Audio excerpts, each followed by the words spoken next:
For the last 5 years, my daughter and I have a Christmas tradition that we like to keep. And this year, we only had a small window to be able to keep up the tradition, but we made time for it. About a week and a half ago, on a Friday night, our tradition is to go to this open air mall here in town and go see Santa Claus, get some either hot chocolate or coffee, and then go to these different scenes that they have located around the mall that are the Nutcracker. These little animatronics that must be about 30 years old that have a lot of history to them. And in them, there's a little storyboard to read that describes what's going on in the scene.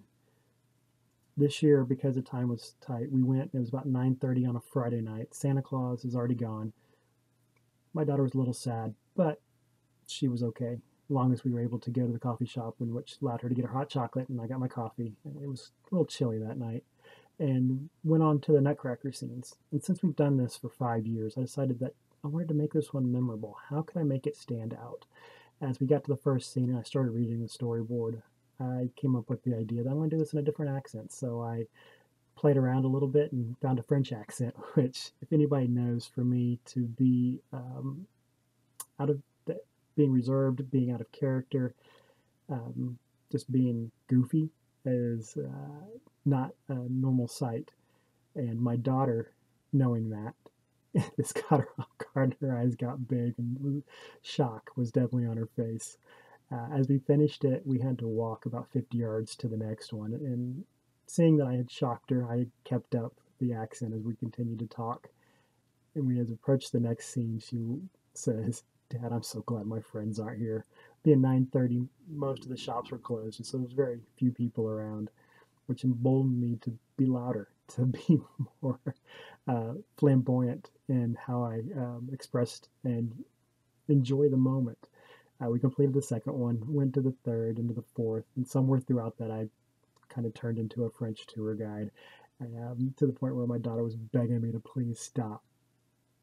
In my previous life, when I had all my shames and secrets, I wouldn't have done that. I would have been too worried about other people seeing me and knowing that there was a different side of me.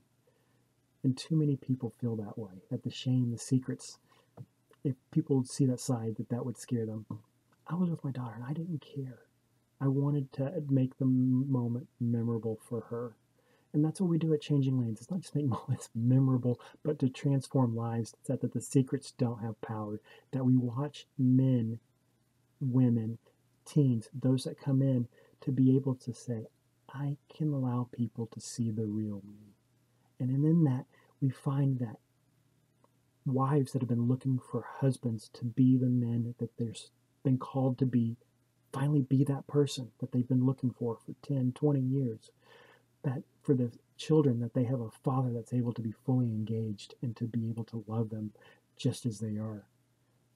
That is our goal. That is our mission. And we only do it because of the power of Christ. And we lead those that are seeking that to Him, to allow Him to transform them.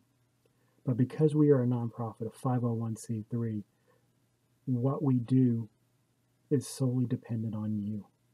Yes, we charge a small fee for people to be in our groups, but it's at a very discounted rate.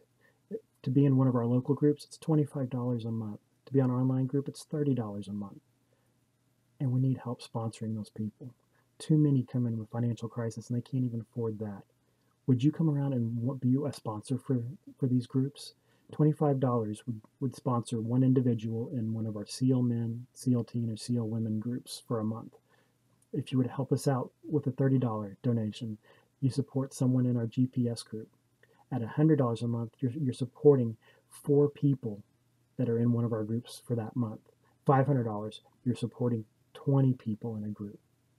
Would you help us as the year is coming to an end and help us to be able to reach those that are desperately in need, to allow them to build those memories and the traditions that just don't stay with them? When we are transforming lives, when Christ is moving in them, it doesn't stay with them. We're transforming generations.